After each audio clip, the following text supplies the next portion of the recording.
Ano po yung problema? Sige, makinig po. Magandang gabi. Kasi po yung pinag-usapan kanina doon sa meeting, kasi po pinapatawag bawat nagpasa po ng bawat nagpasa ng buwan ng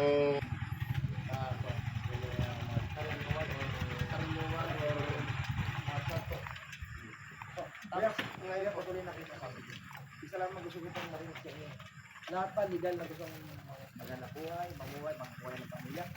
Yun lang gusto ko marinig sa inyo. Walang illegal. Meaning illegal, ganito lang po kasimple.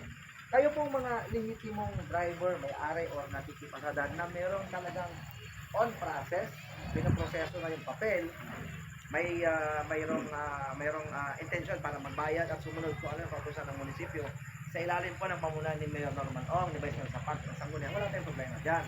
Ang importante kasi dyan, kailangan talaga yung mag-review or mag-apply for franchise. And pag hindi, automatic yan, ay problema tayo. So kami naman sa PNK, sumusunod lang sa kautusan namin. Actually, dito sa akin, hindi lang dito sa munisipyo, maging sa Aerobis na mag-operation.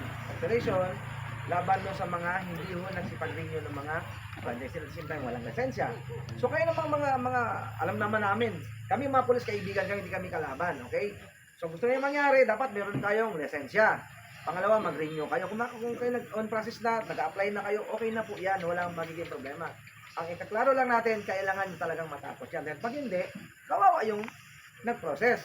Yung hindi naman, yung pasingit-singit na report sa amin palagi, mayroon naman masada ng walang lisensya. Okay? Meron na masada na kolorum talaga. Paano kayong mga nagbabayad ng mga maniwala po kayo sa akin bilang chief of police, kasama kayo sa police ng Rizal. Hindi kami kalaban. So sige, para hindi na umaba yan, kayo ay yung iba nag-process, diba? Meron na. Sige, magsalubong tayo sa usaping hanggang kailan. Sige po. Para tingin ko si Mayor Ong naman at si Vice Mayor, madaling kausap yan.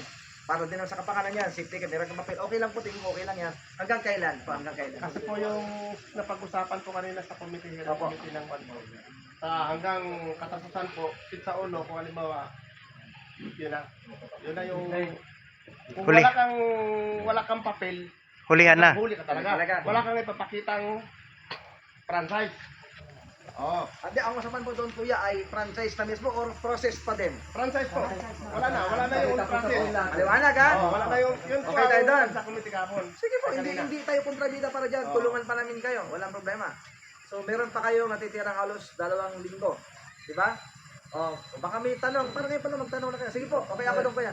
Opo. Ito kasi nakausap ko siya kaya sabi niya baka mga 2 linggo bago mabigay yung franchise. Paano po yung pag-late na siya, ba mga 1 week before katapusan na siya na ako, hindi may release po yung franchise. Sige, ito po. I-resolve natin yan. Nag-process ka, nag-asikaso ka, lahat kompleto na, maging sa meron sa pulis, ha? Lahat okay na, na-submit nyo na. Waiting na kayo for release. Ang gawin nyo po, lahat ng kopya ng papel nyo, magpa-xerox kayo na hawak nyo talagang lihitin mo, nag-process kayo. Para sa akin, para sa kapakanan nyo, tingin si Mayor, hindi Mayor kausap, okay na po yan pansamantala. Pero i-follow up nyo para makuha nyo. Okay po? One time po na. Okay na po. Okay, sir. Okay na? Uwi na kayo. Ingat kayo sa inyong pamilya. Maraming salamat, kuya. Okay, sige po. Ha? Ayos. Sige po ha. Sige po. Katapusan.